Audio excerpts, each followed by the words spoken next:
Vai ser uma bênção esse nosso curso de Hebreus, assim como tem sido todos os outros que a gente tem feito aqui, graças a Deus. Sejam todos bem-vindos. Esperamos mais pessoas a próxima semana e vai vir, não é? O compadre do Newton, o apóstolo Calixto. Ele é feroz, né? Ele e a Meira vão vir semana que vem, outros irmãos também. Então, é muito bom a gente recomeçar os nossos estudos. Nós vamos ter uma palavra de oração, pedir a bênção de Deus sobre nós, e você já pode abrir a Bíblia no livro de Hebreus. Quem trouxe o seu caderno, sua caneta, se prepare aí para escrever e para anotar. Vamos orar então, irmãos. Senhor nosso Deus, obrigado por esse início de curso, de semestre letivo para nós. Obrigado pelos irmãos que retornaram, pelos novos que chegaram hoje, pelos irmãos que estarão aqui na próxima semana. Obrigado porque o Senhor Deus tem preparado para nós esse tempo de estudar a sua palavra. Pedimos que o Senhor Deus ministre no nosso coração, perdoa os nossos pecados, nos dá uma mente clara para que a gente entenda os mistérios da tua palavra, Senhor. Fica conosco, em nome de Jesus. Amém. Muito bem, Hebreus, antes de lermos alguma coisa, vamos fazer uma introdução para que a gente tenha uma noção qual é a ideia, o que o livro de Hebreus nos prepara sobre a mensagem do livro de Hebreus, a profundidade, irmãos, é de uma profundidade impressionante. E não somente a questão teológica é de muita profundidade, mas também a maneira, a forma literária com que o Hebreus foi escrito é assim de uma complexidade muito interessante, muito interessante. Quero até agradecer ao Newton pela sugestão da gente estudar o livro de Hebreus, foi de Deus, viu, Newton? Foi de Deus para nós. Vamos começar com isso aqui. Ab umbris et imaginibus ad veritatem. Esse é o tema do livro de Hebreus e vocês vão perceber muito bem isso. O que isso está escrito em latim? Das sombras e as aparências rumo à verdade. Das sombras e aparências rumo à verdade. É impressionante a maneira como o autor de Hebreus, ele coloca o livro, e vocês vão ver isso com muita percepção, que ele começa a apresentar o livro de Hebreus usando o Antigo Testamento como uma sombra. É muito impressionante isso. Ele começa a colocar as situações do livro de Hebreus lá no passado em relação ao Antigo Testamento como se fosse uma neblina. É como se a gente estivesse vendo uma imagem numa neblina. A gente já viajou tantas vezes, né? Já viu com neblina na estrada, aí você vê os vultos das árvores e da paisagem, apenas vultos. Exatamente isso que o autor de Hebreus faz. Vamos começar com o estilo literário da carta. O estilo literário da carta é completamente de um grego clássico, com o seu autor um profundo conhecedor da língua grega. É totalmente diferente do grego koiné. Você sabe qual é a diferença do grego koiné para o grego clássico? Koiné é o popular. É o português popular, é o português do povão. É o português que a gente chega e diz as frases, as sentenças, as ideias de maneira popular. Quando você está conversando com as pessoas, você não fica usando nenhum tipo de maneira clássica para falar. Eu vos digo. Olha, eu vou dizer para você, ok? Então, no clássico, no português comum Otília, deixa eu te contar um negócio. Num português mais clássico vai dizer, eu preciso vos contar algo, Otília. É mais ou menos essa diferença. E o grego clássico é o grego dos filósofos e oradores, como Cícero, né? Ou, você falou o quê? Eruditos. E os eruditos. Isso. Aqui começa uma diferença literária no livro de Hebreus com relação aos outros livros no Novo Testamento.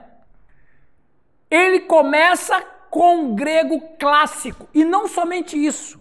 Não é somente uma questão literária clássica, mas a forma de pensar, a construção de pensamento do autor de Hebreus é de uma pessoa que estudou a filosofia, é formada em filosofia, não uma formação de uma pessoa que simplesmente foi estudar filosofia, aprendeu a filosofia e volta para a sua cultura. Não, a mente dele foi forjada na filosofia.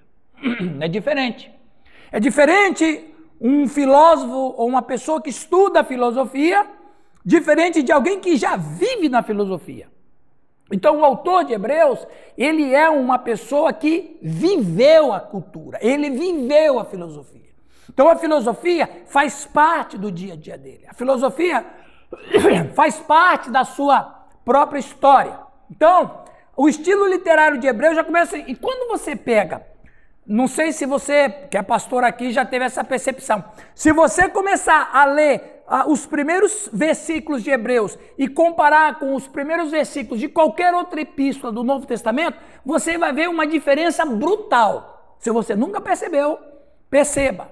Você vai perceber que a construção de pensamento, o concatenamento de pensamento, a maneira como que o pensamento o pensamento grego, o filosófico, ele é um pensamento assim, vamos dizer, ele começa aqui, o início, ele tem o início, e ele começa e faz assim, ó. Ele vai crescendo até atingir o clímax. Esse é o estilo grego. Então, ele organiza o pensamento de uma maneira inicial, e como que fosse ligando uma peça na outra, uma peça na outra, uma peça na outra, uma peça na outra. Assim era o pensamento grego. Ele vai levando um pensamento no outro, até atingir o que ele quer. Ok? Esse é o estilo de Hebreus. Você pode ler, que é uma coisa muito impressionante. Essa epístola assume um ponto de vista platônico, fazendo com que o pacto anterior pareça inferior, se tornando uma sombra. Mais do que uma carta,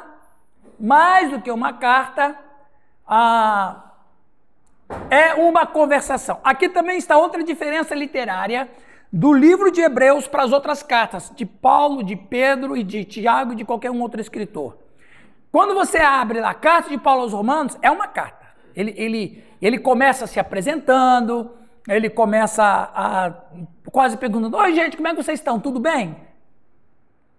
E ele termina também de uma maneira se despedindo como uma carta. Hebreus não começa assim.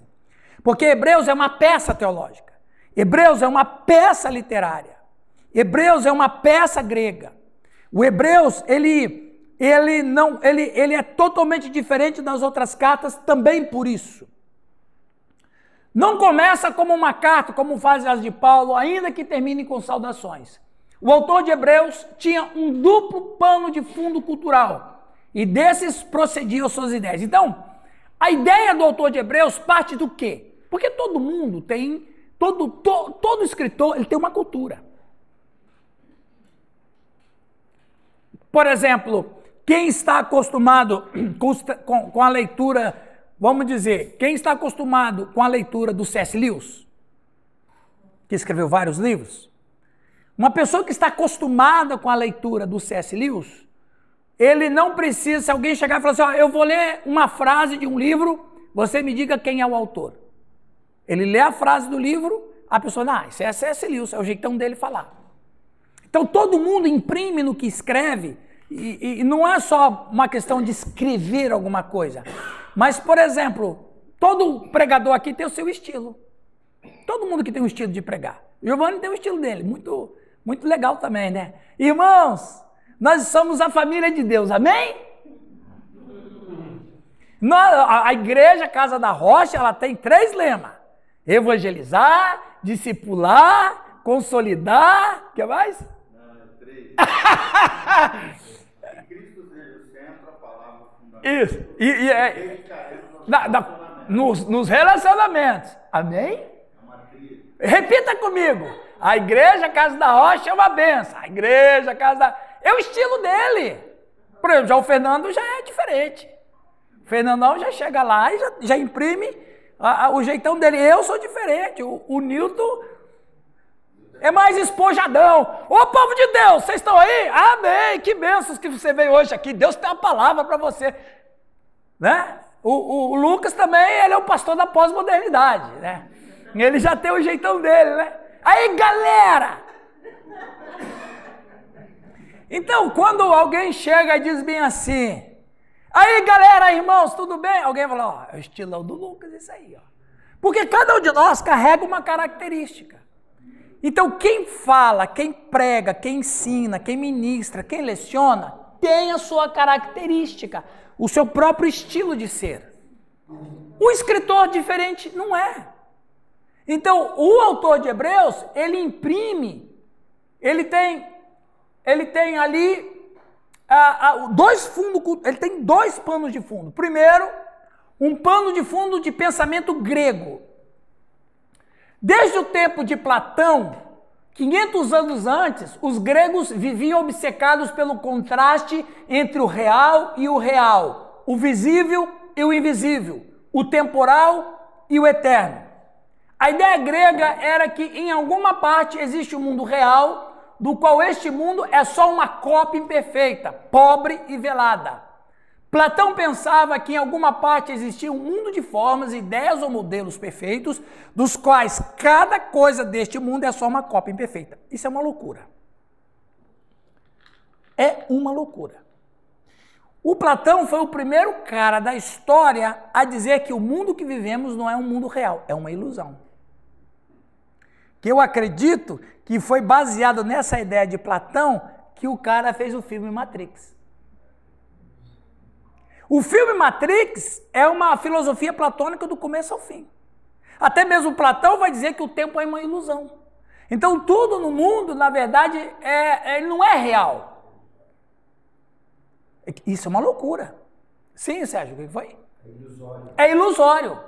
Ele vai dizer, por exemplo, vocês já ouviram falar do amor platônico, né? Vocês sabem por que se chama amor platônico?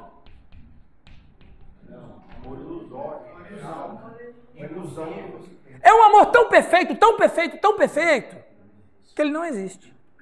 Mas sabe de onde que ele tirou essa ideia do amor platônico? Que ele não, né? Os seus discípulos, ele tirou essa ideia porque ele dizia que no Axé tinha uma cidade chamada Utopia. O que é uma utopia? O que é uma utopia? Por exemplo, o Sérgio lá na igreja dele, ele vai dizer, irmãos, eu vou fazer aqui uma afirmação que está no meu coração. Todos os brasileiros vão se converter a Jesus. Aí alguém vai pensar, utopia. Então, utopia é um pensamento maravilhoso, maravilhoso, maravilhoso, tão maravilhoso que não existe. Essa ideia utópica é de Platão, porque ele dizia que existia uma cidade perfeita, utopia. E nessa cidade perfeita, utopia, o amor era tão puro, o amor era tão verdadeiro, o amor era tão impressionante.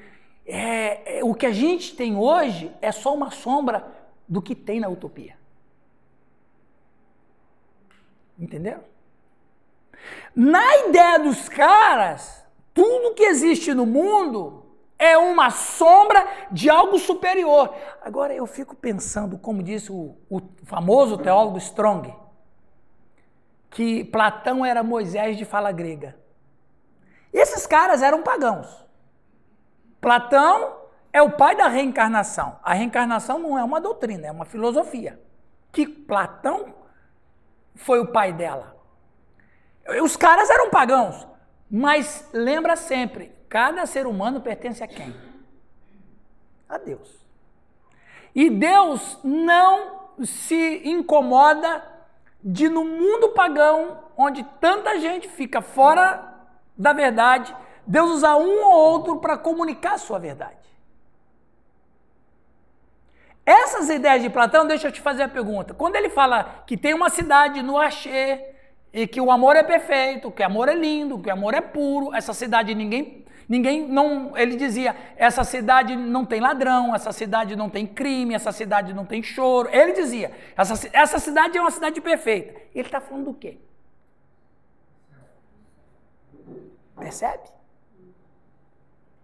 Ele está falando do céu.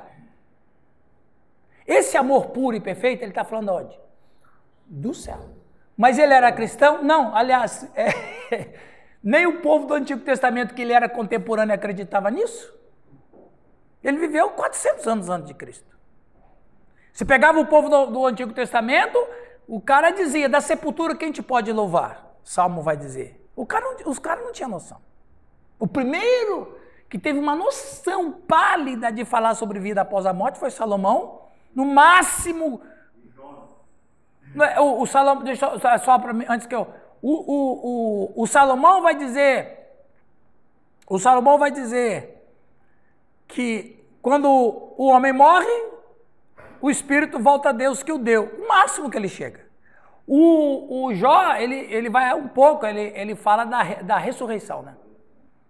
Então, os caras do Antigo Testamento, eles não tinham noção de céu, não tinha. O Platão tinha. Então o Strong tinha razão quando disse que o Platão era um Moisés de fala grega. Então ele, no pensamento grego, aqui, ó que interessante, a gente começa a ter uma percepção do modo de pensar do autor de Hebreus.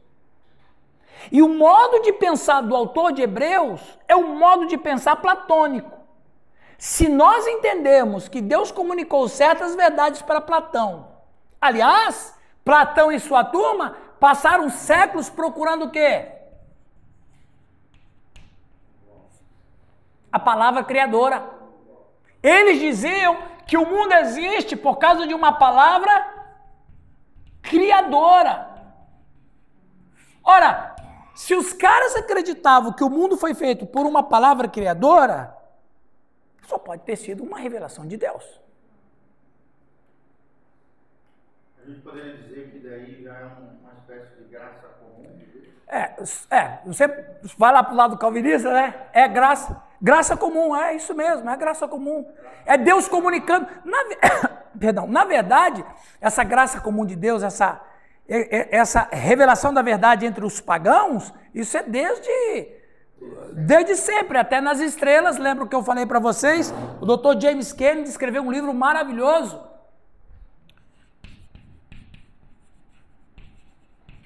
O verdadeiro sentido do zodíaco.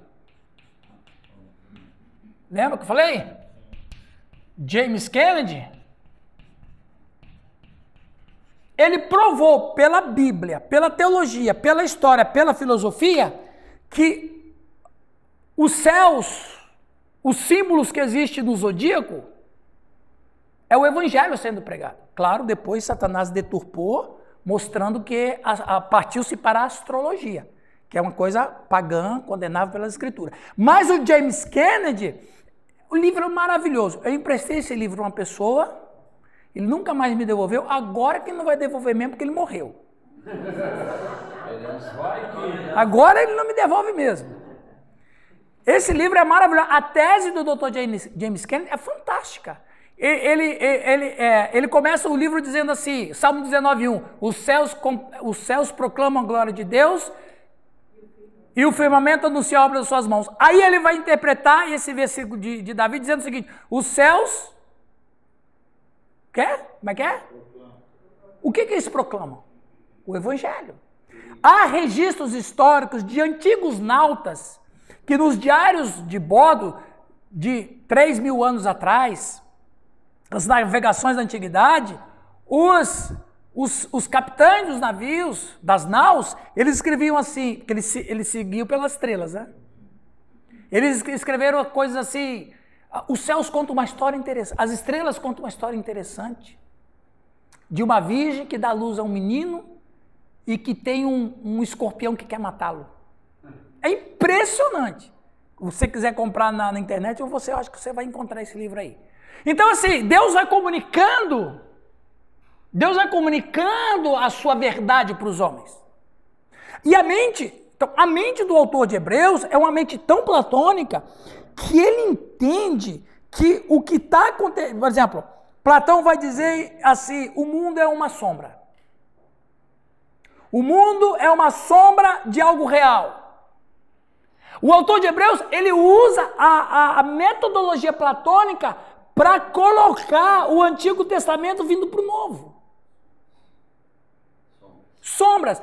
Então, eles entendiam, né? Platão pensava que em alguma parte existia um mundo de formas, ideias ou modelos perfeitos, dos quais cada coisa deste mundo é só uma cópia imperfeita. É quase fazendo aquela oração do Cristo milênios depois, séculos depois, faça-se a sua vontade, assim na terra como no céu. Quase uma cópia, Sandra. Assim. Esse mundo de formas, ideias ou modelos perfeitos que Platão fala, não tem relação com o céu?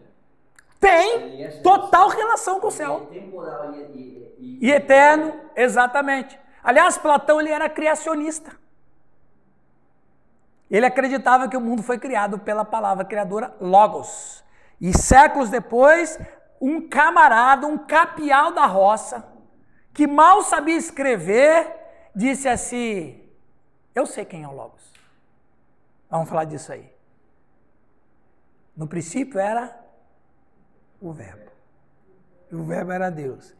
E o Verbo era Deus. Vamos falar disso muito aqui na semana que vem. Hã? Eu só sabia pescar. Então veja, a ideia dele é verdade. Então ele diz o seguinte, que o mundo é uma cópia de algo perfeito. Olha o pensamento dele, olha a ideia dele. O Criador do mundo desenhou e levou a cabo sua obra, e veja, ele fala Criador. Platão não falava criadores. Vocês sabem que a palavra ateu significa o quê? Ateu. Hã? O que é ateu, pessoal? É o que não crê em Deus, né? Um credo.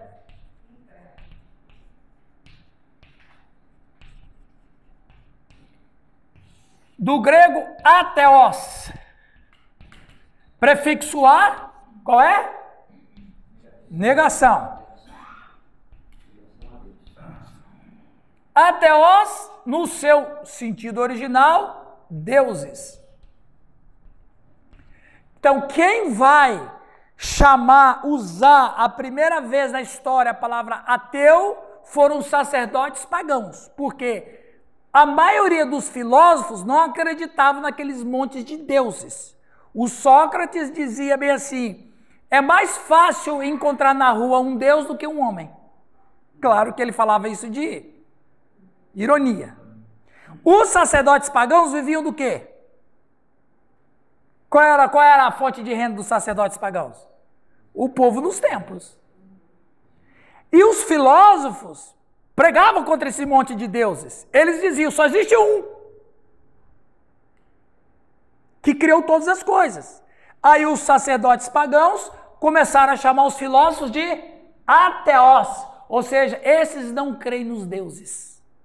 E depois ela foi se encaixando no mundo ocidental e no mundo cristão, para ateu, aquele que não acredita em Deus. Mas a origem dela é aquele que não acredita nos deuses, que era uma forma pejorativa e maldita. Porque na cultura pagã, se o cara não acredita nos outros deuses, então tá lascado, né? Porque existe uma diferença entre monoteísmo.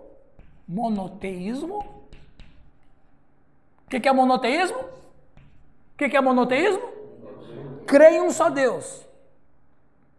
E monolatria. Monoteísmo, crença em um só Deus. E a monolatria?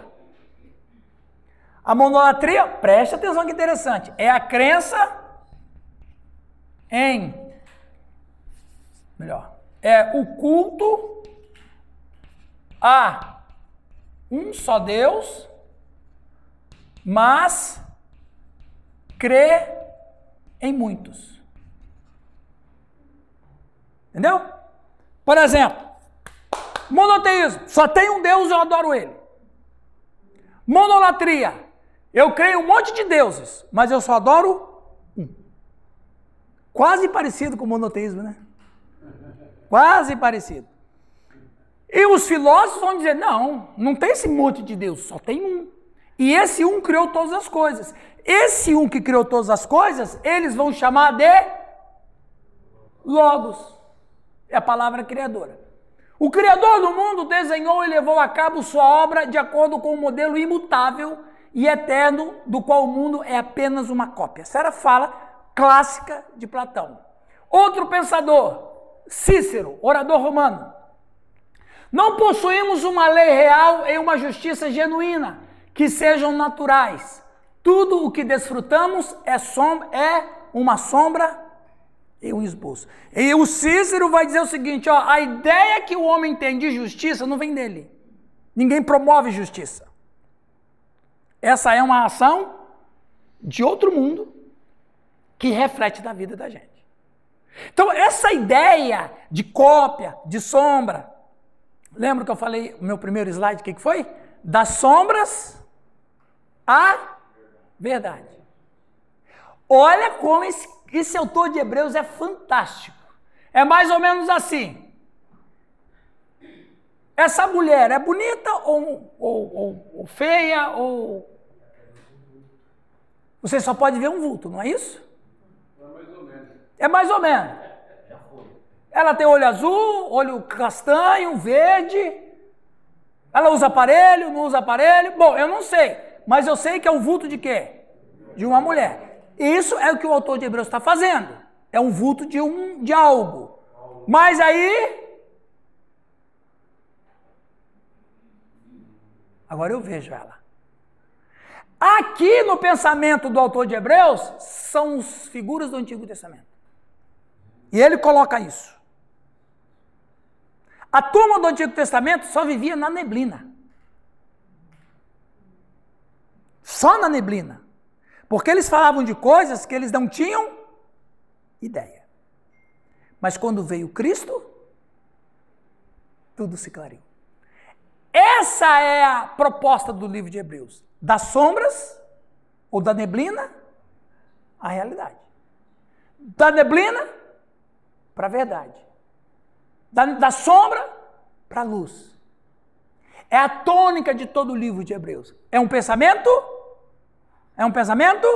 platônico. Ou de mais nível clássico de filosofia. Por que eu quero falar isso para vocês? É chato falar? Eu acho que é chato falar essas coisas. Não é não, Léa? É bom, é chato ou é bom, ô Sérgio? Mas a gente precisa entender os caminhos pelos quais o camarada escreveu a Bíblia, meu. A gente tem que saber os fundamentos. Um background. Por que ele escreveu isso? Qual o motivo que inspirou ele a escrever isso? De que maneira ele aborda isso? Qual é a instrumentalização que ele usa? Claro que eu sei que é o Espírito Santo que inspirou o camarada, mas só que nós temos instrumentalizações humanas. Ok? A Bíblia não é um livro de Mórmon. Só o livro de Mórmon que vem direto do céu, né? E aí, vem direto do céu, o anjo Moroni se apresenta para Joseph Smith e voilá! A Bíblia não foi assim, meu. A Bíblia foi escrita por homens e para homens. A diferença é que ela é inspirada por Deus. Percebe? Aqui mais ou menos a ideia de Platão, né? Todos os pensadores do mundo antigo opinavam que em alguma parte existia um mundo real, do qual este mundo é só uma espécie de pálida sombra, uma cópia imperfeita. Aqui só podemos conjecturar e andar tateando, só podemos trabalhar com sombras e cópias imperfeitas. Na verdade, recentemente, quem está ressuscitando esse pensamento platônico é Hollywood. Não é Hollywood não, é comics, né? Vocês que gostam de assistir, o Giovanni que gosta de Marvel, eu sabia. Agora, Fê, no seu, como é que é lá, o Lucas, você que também que é da pós-modernidade, os seus livros filosóficos você assiste lá no Marvel, né? Quando ele escreveu lá o Doutor Estranho e o Multiverso, né? Então, esse contexto do multiverso, que é uma palavra moderna, que existem cópias de nós em outros mundos, é platônico, não é novo. Isso é platonismo. Puro. Nossa, que ideia legal, né, Larissa? Multiverso, para quem estuda, isso é novidade. Não, faz 2.500 anos que a filosofia fala disso aí. Estão reinventando. Mas essa era a ideia do mundo antigo. Por que era a ideia deles? Porque os filósofos influenciavam eles. Isto, agora prestem atenção, por que eu estou fazendo essa introdução um pouco mais longa falando disso? Para você começar a entender o pensamento do autor de Hebreus. Vamos agora, Vânia, entrar na mente do cara. Mas é possível entrar na mente do cara? Claro que é, porque o que ele escreve é o que ele é. Eu só posso saber o pensamento que está na cabeça do Alex se ele escrever. Ok? Isto é exatamente o que o autor de Hebreus anuncia. Jesus Cristo pode nos capacitar para obtê-lo, essa verdade. O autor de Hebreus podia ter dito ao pensador grego: durante toda a vida vocês buscaram a realidade e tentaram sair das trevas para chegar à verdade, a aletheia. A busca deles era o logos através da aletheia. O que é a aletheia? Jesus disse, né? Ego em mim, rerodós, relete, redzoe. Eu sou o caminho, verdade. Só que a aletheia é mais do que uma verdade. A aletheia é uma verdade suprema. Como se houvesse uma verdade suprema. Não existe verdade suprema, só existe verdade, não é? O que é mais do que a verdade, Giovanni? Você que é um pensador. O que é mais do que uma verdade?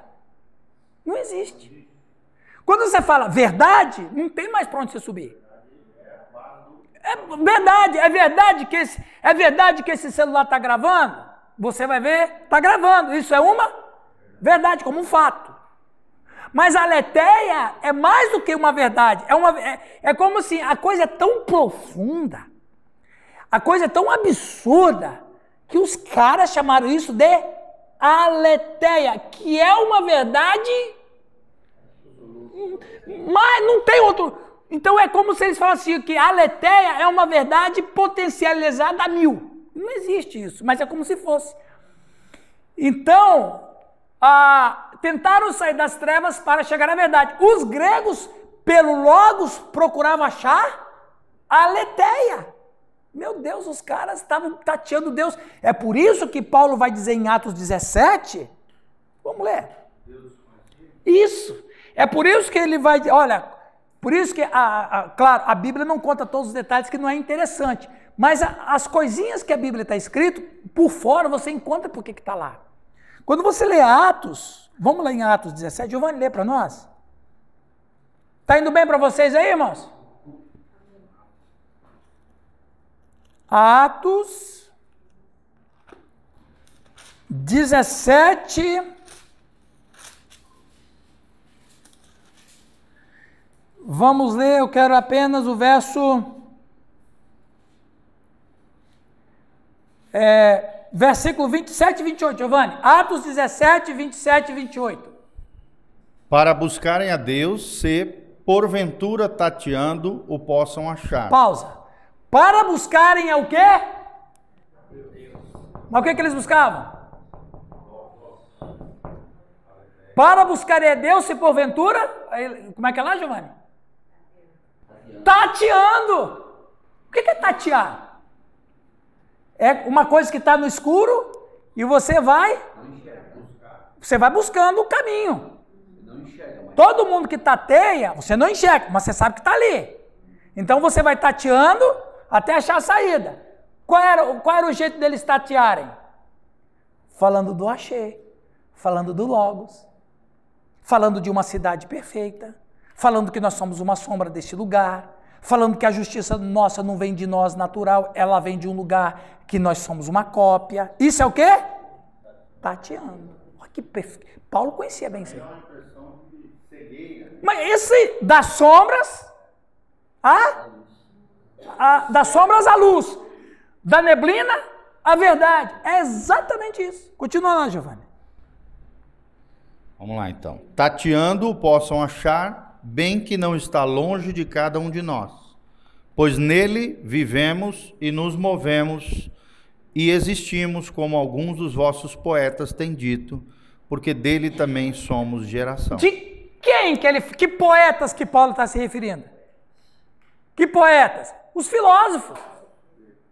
Então Paulo está dizendo o quê? Ele está dizendo o seguinte: vocês estão buscando a verdade, vocês estão buscando a aletheia, e estão buscando de forma tateando, como os vossos poetas têm dito, dele somos geração. Aí Paulo chega e diz: eu vou dizer quem é esse Deus misterioso. Acabou, matou no ninho. Ok? Isto é justamente o que Jesus Cristo os pode capacitar a fazer. A gente lembra do fator Melquisedeque. Fator Melquisedeque. O Dom Richardson. Eu acredito naquela teoria dele lá.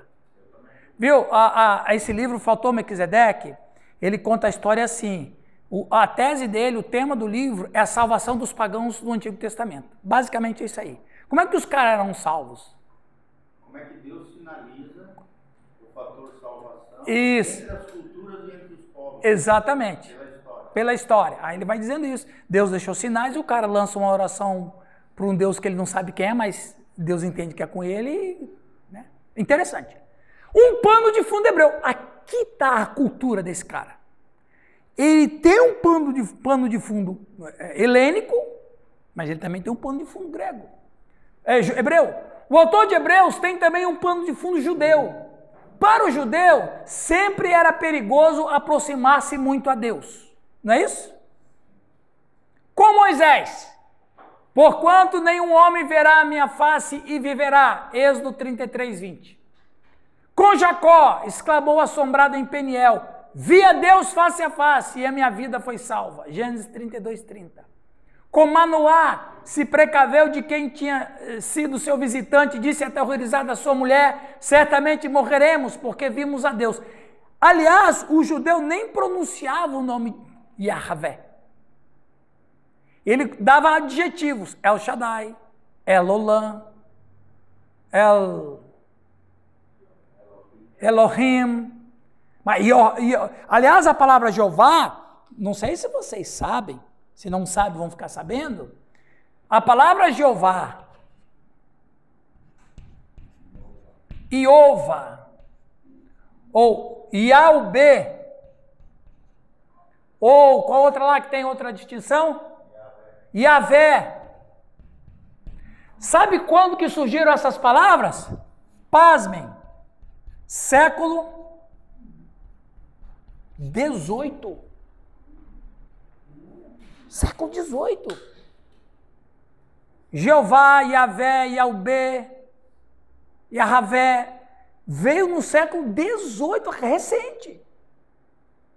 Então o judeu não falava Yahvé, nem sonho. Ela é Shaddai, ela é Elohim, ela é o Adonai e tal. Então, eles tinham essa ideia de não pode ver Deus. Ora, se não pode ver Deus, Deus está onde?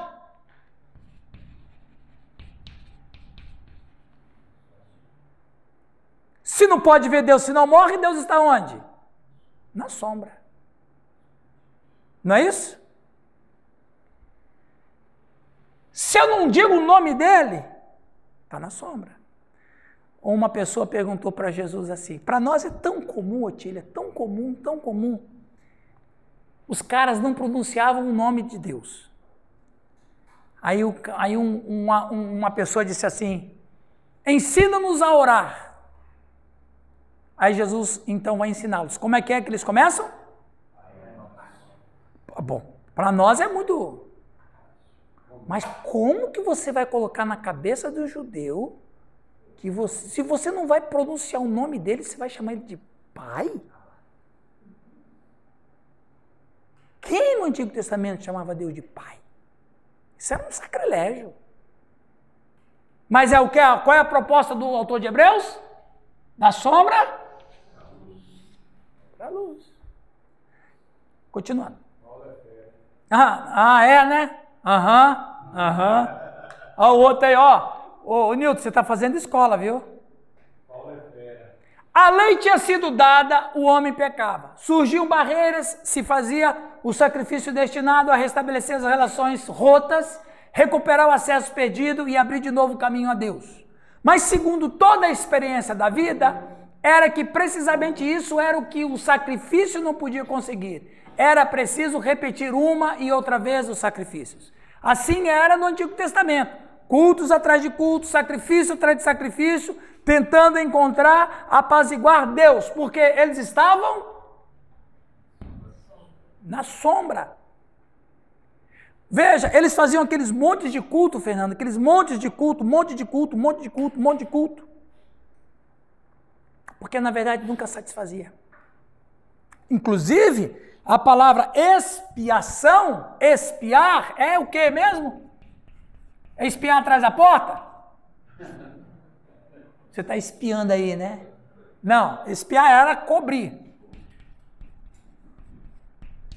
Então quer dizer que os pecados do Sérgio não eram evaporados. Ele só cobria. Ele só me tapeava. Era aquela história, eu faço o que perdoo e você faz que está tudo legal. O que é? Sombra. Sujeito tinha que ir no culto. O culto, falando aqui até para quem não ouviu essa minha fala, o culto no Antigo Testamento era só tinha um alvo os cultos do Antigo Testamento.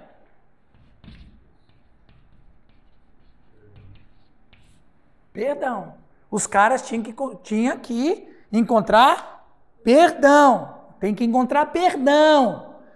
Por isso que Davi dizia, alegrei-me quando me disseram, vamos à casa do Senhor. Ok, você pode usar esse versículo no começo do culto. Bom, né, Giovanni? Irmãos, a Bíblia diz lá, amém,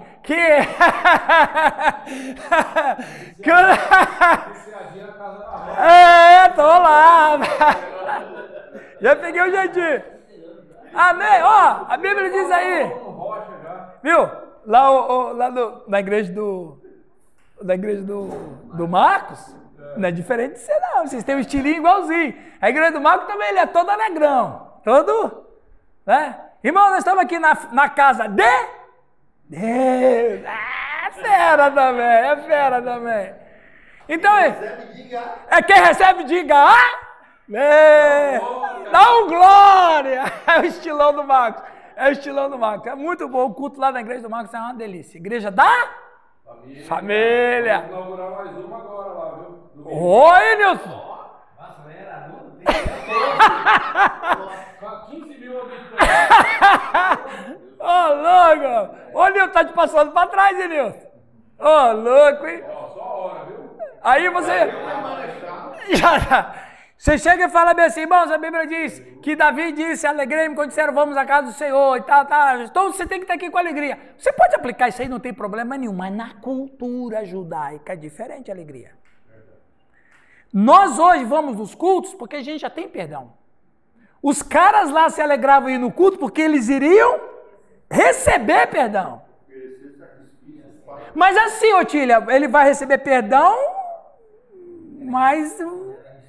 Era expiação, não era uma coisa perfeita. Era o quê? Sombra. Até que veio um sujeito, milênios depois, e disse assim, eis o Cordeiro de Deus que tira o pecado do mundo. Aí qual é a diferença? E a gente vai falar disso no Hebreus, né? Qual é a diferença do sacrifício de Cristo para o sacrifício de animais? No sacrifício de animais, a Trindade só cobria. Por isso que lá Deus vai dizer em Isaías 44, dos teus pecados eu não me lembro mais. Qual é o problema, Sandra? Esse versículo, ele resolve pela metade. Deus disse, dos teus pecados eu não me lembro mais. Só resolve pela metade. Por quê? Deus não se lembra, mas eu me lembro. E quando eu me lembro, eu me sinto culpado. E quando eu me sinto culpado, eu quero morrer. Deus não se lembra, mas eu me lembro. E Ele não tirou de mim. Porque eles viviam na sombra. Aí veio o Cristo, o sacrifício perfeito, que tira o pecado. Então ele tira o pecado. Então, além de Deus esquecer, ele tira a minha culpa. É diferente ou não é? Porque aqui nós estamos, em Cristo estamos na luz. Sim, Sérgio. 43, 25, pastor. Pode ler para nós lá. Do Isaías. Os seus pecados não me lembram. Vai lá. O 44 também diz, mas fala no 43. Lê lá, Marcos. 43, 25. Diz lá. Eu mesmo sou o que apago as tuas transgressões. Por amor de mim e dos teus pecados não me lembro. Mas não diz aí que vai apagar da minha consciência. Não exatamente. Eu vou viver com ela. Por isso, Vânia, que no outro sábado, o que eu tenho que fazer? Alegrei-me quando me disseram. Vamos. Aí, esse ir na casa do Senhor era um alívio de 24 horas, viu, Sandra? Porque no horário 48, voltava tudo de novo. Aí eu tenho que esperar no próximo sábado. Não resolve nunca. Agora imagina o dia que isso aí é uma vez por ano. Não, você lembrou bem. Uma pergunta aqui, Alex, pegadinha. Quantas orações os judeus faziam por ano? Seria uma, né? Hã? Quantas orações, Márcio, eles faziam por ano? Uma. De quem? Do sumo sacerdote. Se Deus aceitasse a oração do sumo sacerdote, Deus podia ouvir qualquer uma. Mas se Deus não aceitasse a oração do sumo sacerdote, um ano sem orar. Um ano sem orar. Porque eles viviam?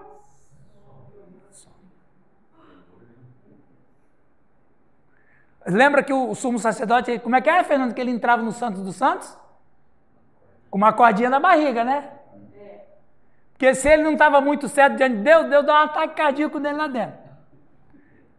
Aí eles tinham que puxar o corpo, né? A corda afrouxou? Vamos puxar. E tinha um sininho para dizer que o cara tombou. Tá? A cordinha tá lá, tá escrito. Ok, o sumo sacerdote saiu do santo com o rosto brilhando. Ai, graças a Deus, nós vamos poder orar um ano. Aí os caras, o que eles faziam? Viviam? Até que veio o sumo sacerdote perfeito, que aceita as orações em qualquer lugar, em qualquer canto, porque todo mundo vive nos santos dos santos. Todo cristão vive nos santos dos santos. Você pode orar onde você quiser, porque onde você estiver, você está dentro dos santos dos santos. Nós somos morada, né? Percebe? Nós somos morada. Então, nós moramos em Deus e Deus mora na gente. Por isso que você pode orar, Lucas, alto, baixo, que o diabo não vai ouvir. Porque ele não entra nos santos dos santos. Um dia uma irmã perguntou, pastor, a gente tem que orar como? Duas perguntas que ela me fez. Pastor, a gente tem que orar como? Irmã, ora do jeito que a senhora quiser. Porque o Espírito Santo é que vai fazer a tradução mesmo. Não tem jeito. Ela assim, mas a gente tem que orar baixo, né? Eu falei, por quê? Para Satanás não escutar. Eu falei, irmã, quando você fecha o olho e diz, Senhor Jesus, você está num lugar que ele não entra. Ele só vê sua boca mexendo, mas você não está mais ali. Você está no Santos dos Santos. Isso é interessante, porque assim, tem muita gente que às vezes fala, vou orar em pensamento. Por quê? O diabo não ouvir o que eu estou pedindo para Deus. E a pessoa não está verbalizando, e aí? Percebe que a gente está cheio de crendice? Mas enfim, é melhor estar na luz do que na sombra, né? Satanás, então, naquele momento que apostou de Eli, quando Ana estava lá só mexendo os lábios, que ele confundiu que ela estava embriagada. É mais ou menos isso. É mais ou menos isso. Ela estava do Santos e ele era o Satanás. Era mais ou menos isso. Percebe que então monte. Então, os santos, o Antigo Testamento, a lei e tal, era boa, mas não resolvia o problema. Porque tudo era sombra. Sim. Mas e a salvação nessa época da sombra? Era da sombra também. Eles, a salvação, isso. Como era a salvação do Antigo Testamento? Eles olhavam para frente, na promessa de Deus, o que eles viam?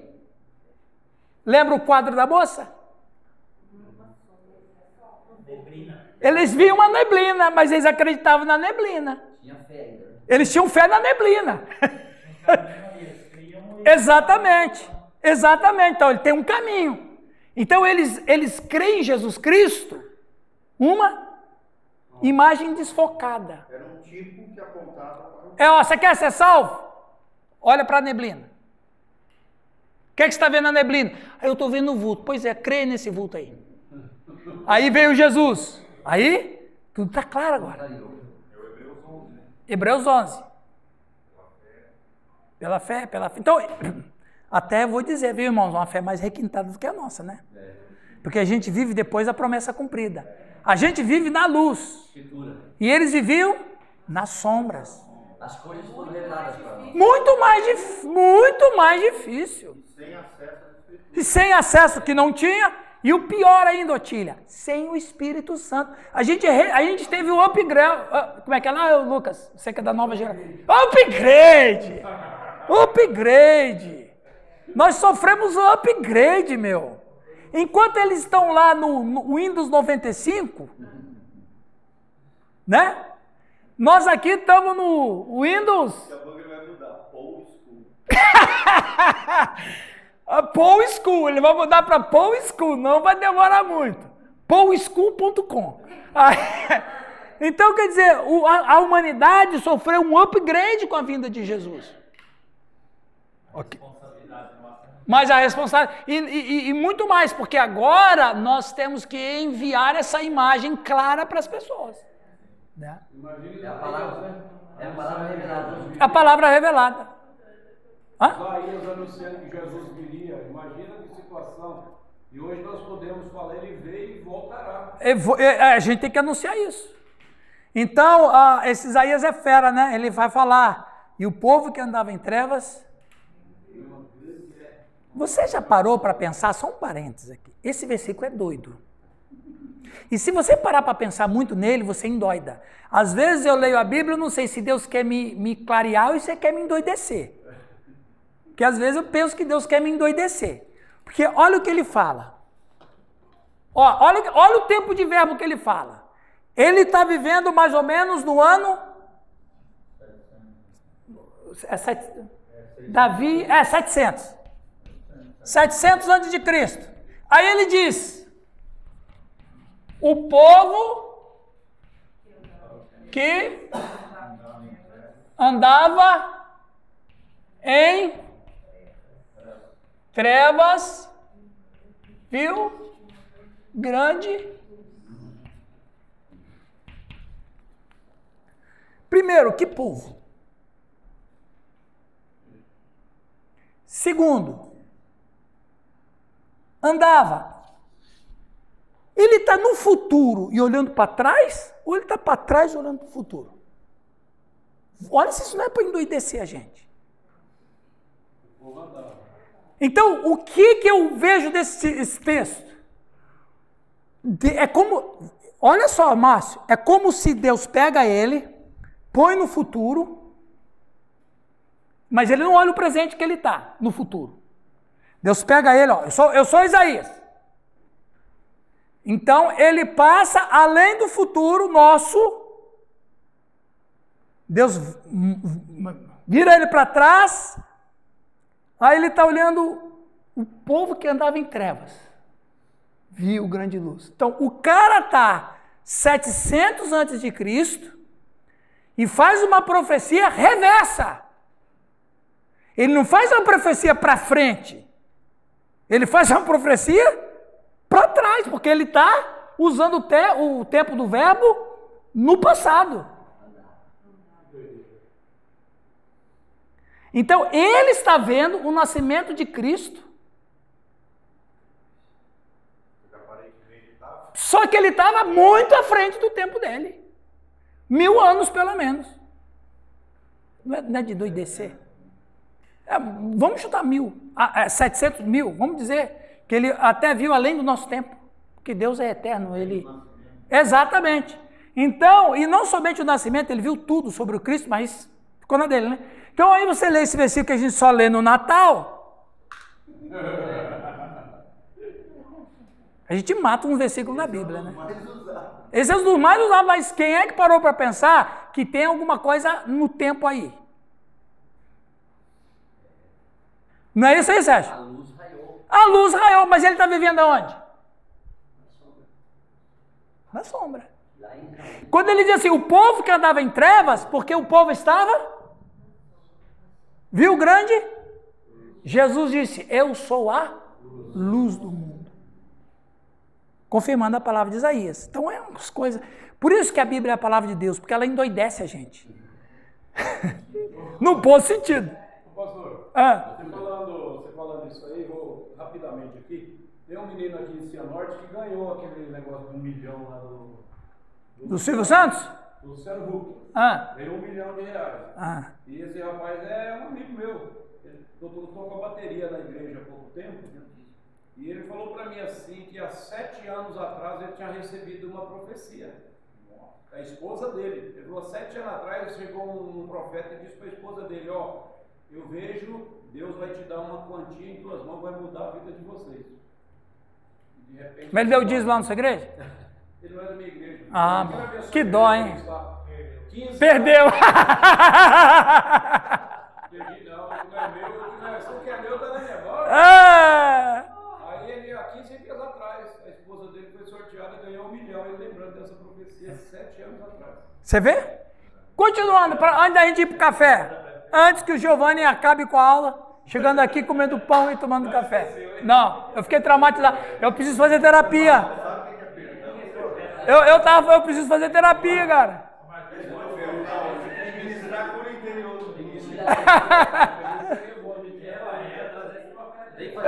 Traz lá, atrás. Precisa fazer, meu.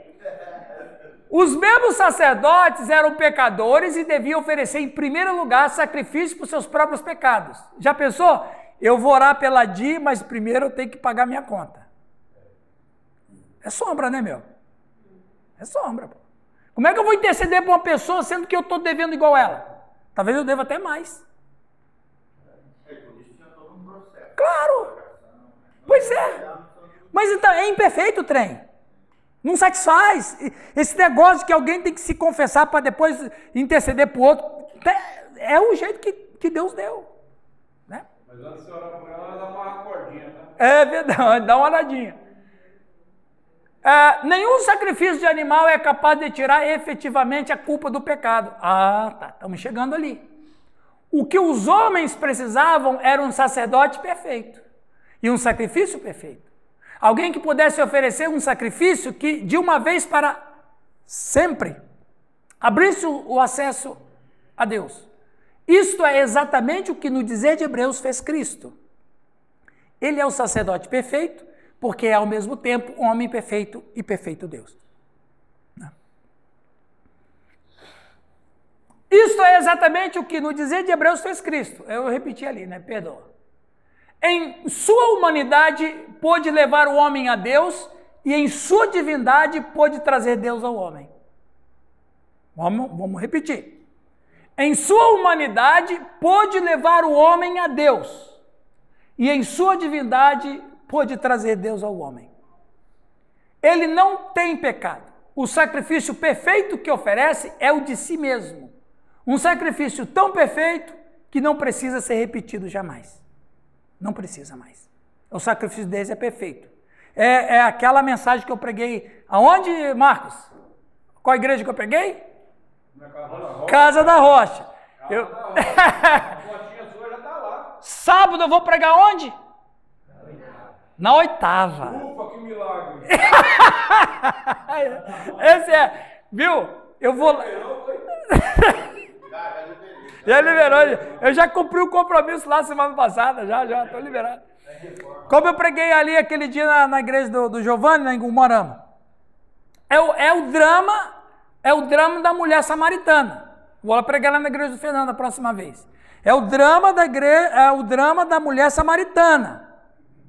A mulher samaritana é uma mulher maravilhosa. Falei dela aqui já. Falei lá na igreja do Giovanni. Hã? Eu peguei lá, né? Ela é uma mulher incrível. A turma maltrata ela. Principalmente os moralistas. Essa mulher é uma ninfomaníaca. Essa mulher é uma prostituta. Essa mulher só queria saber de homem. Não tem nada a ver com isso. Absolutamente nada. Mas, enfim, ela estava procurando uma coisa. A dúvida dela era, Bispa Delma, a dúvida dela era, onde é que eu vou adorar a Deus? É lá no templo em Jerusalém ou é aqui no Monte Gerizim? Adorar a Deus, você sabe o que é agora, né? Encontrar perdão. Em outras palavras, Vânia, ela perguntou, aonde é que Deus vai me perdoar?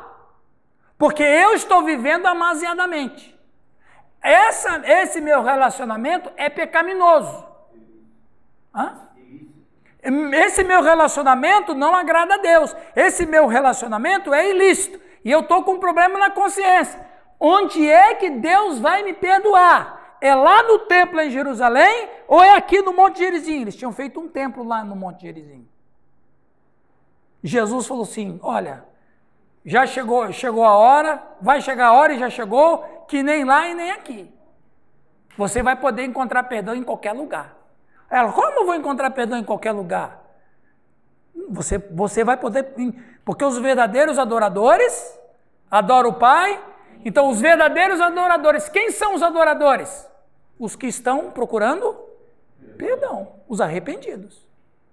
Os verdadeiros arrependidos vão achar o Pai em qualquer lugar. Mas como é que vai acontecer isso?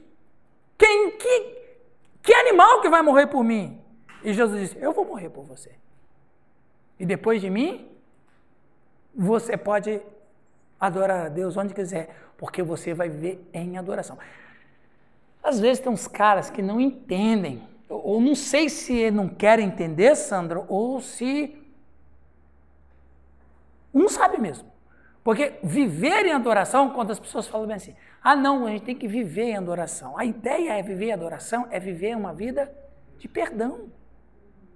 Porque o cara pode viver cantando o dia inteiro no chuveiro, no carro, mas ter ódio dos outros, falar mal das pessoas. O problema é que não sabe. É que o ensino que recebeu foi sempre esse. Aprendemos isso aí na vida, né? Nas igrejas. Adoração é o quê? É louvor. É louvor, né? Pode ser nesse sentido, não tem problema. É o proscunel, o pastor citou no o proscunel, se prostrar. Isso, é obedecer. Exatamente. Então, é que as pessoas obedecem.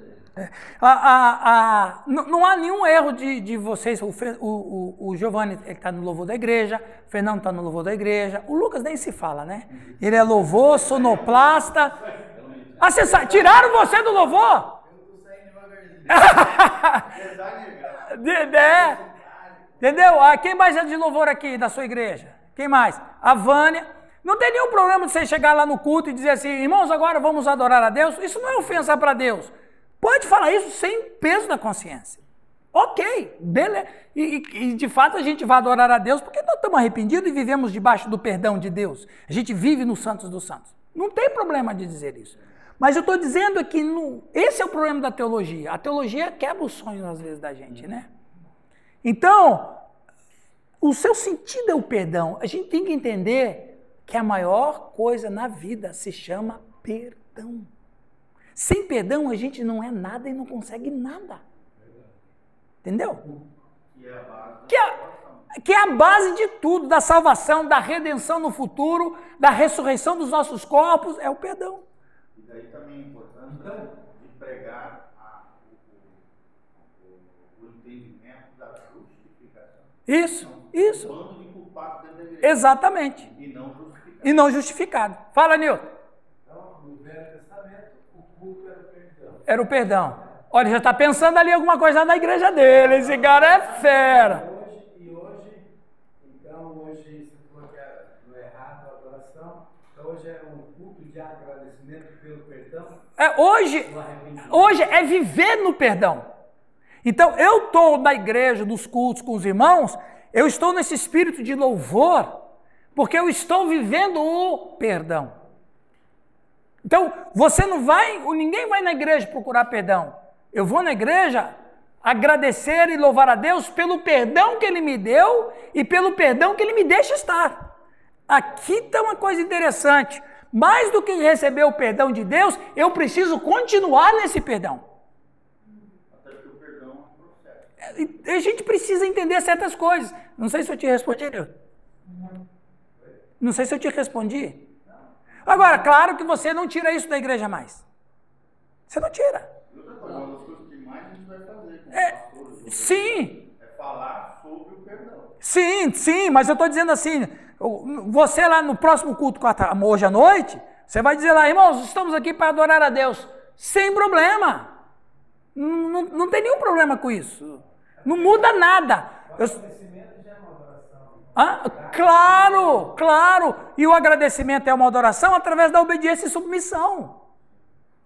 Então, quando a gente fala assim do cristão viver, em constante arrependimento e graça, é essa vida dentro dos santos dos santos.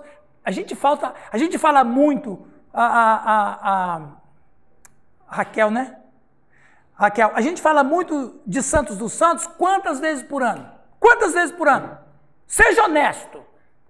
Quantas vezes por ano a gente fala dos santos dos santos? Jaqueline?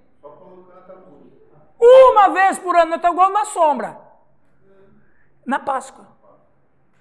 Jesus ressuscitou, o véu se... A beleza daquele véu se rasgando. E outra, quando fala que o véu se rasgou, quando é que tem uma rasgadura de vestimenta? É quando a pessoa está desesperado. É quando a pessoa não vai se arrumar, não vai desabotoar a camisa. Igual eu aqui fui atacado por um enxame de abelhas uns 2 anos atrás, levei 43 ferroadas na cabeça. Quase cresceu. Não, pelo contrário, quase que eu virei o homem-abelha, rapaz. Rapaz, eu saí num desespero, saí rasgando a camisa, saí desesperado. Então, quando a Bíblia fala assim que o véu do santuário, ele se rasgou, a gente vê, parece, me entenda bem o que eu vou dizer, parece que o desespero de Deus de convidar os homens a entrar na intimidade dele. Não tem mais sombra, é luz, rasga, ele rasga.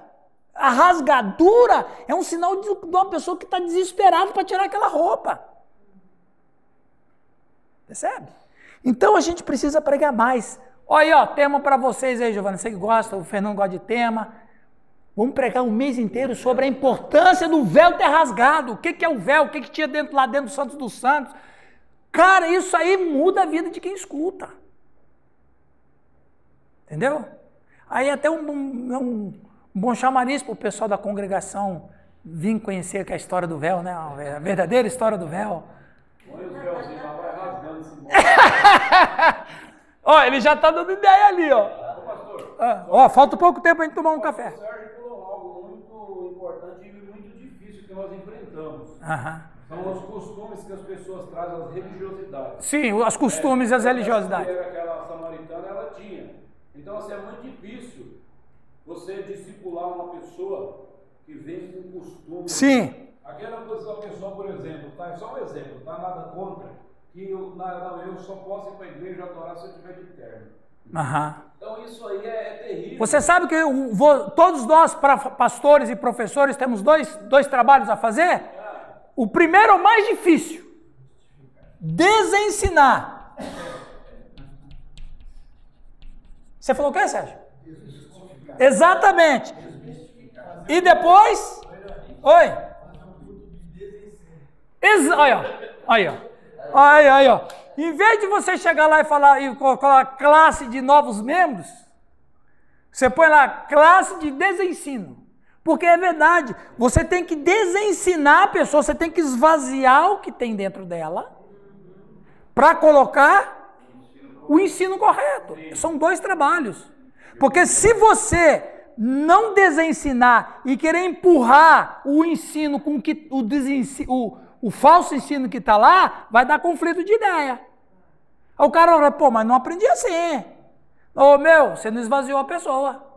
Isso é terrível. É muito complicado. É dois trabalhos que o pastor tem. Você viu lá naquele vídeo lá? Onde?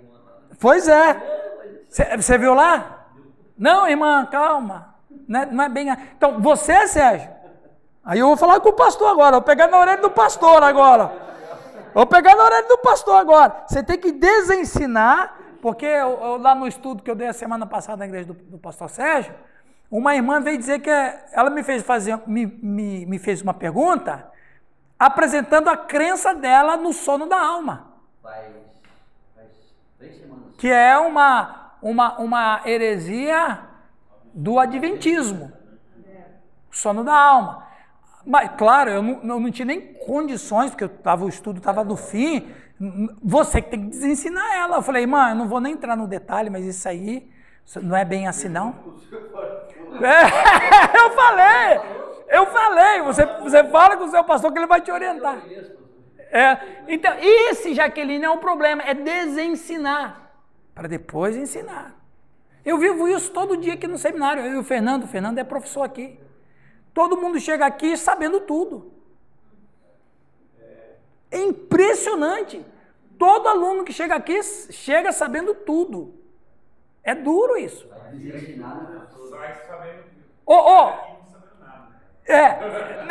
Esses são dois resultados. Ou o cara desiste e vai embora, como já aconteceu.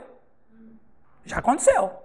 Entrou em rota de colisão com o que ele acreditava de maneira errada, ele não abriu mão do que ele acreditava errado. É a mesma história, deixa eu contar uma ilustração aqui para vocês.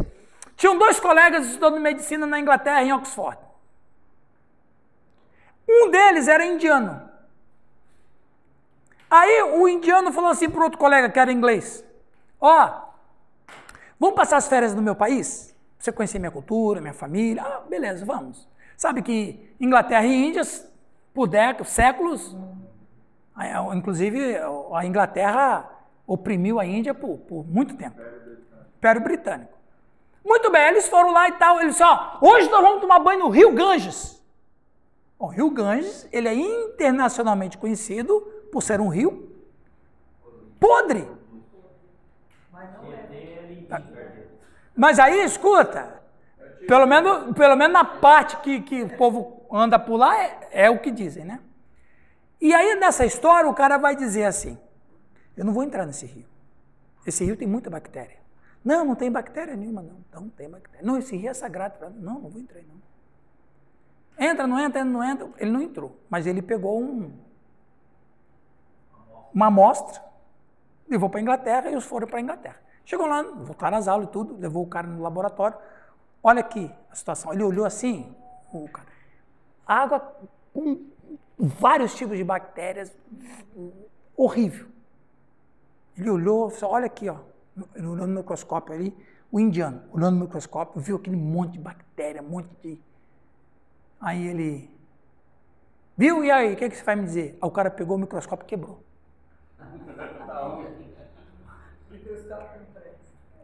O microscópio não presta. Ele preferiu continuar acreditando. Então, é difícil isso. É difícil você desensinar, mas é necessário. Vamos terminar aqui para nós tomar. Vamos tentar agora, né? Deixa eu ver. Isso. Vamos tomar um café? Depois nós voltamos. Foi tudo bem para vocês aí, essa primeira